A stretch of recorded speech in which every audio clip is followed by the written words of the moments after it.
presented by Mithra Recording Studio.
Shivnath कहो बात सोच गे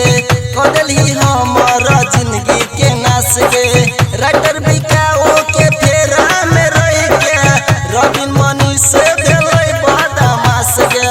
रविन मनी से भेलै बदमाश मधेसी शिवनाथ कहो बात सोच गे कदली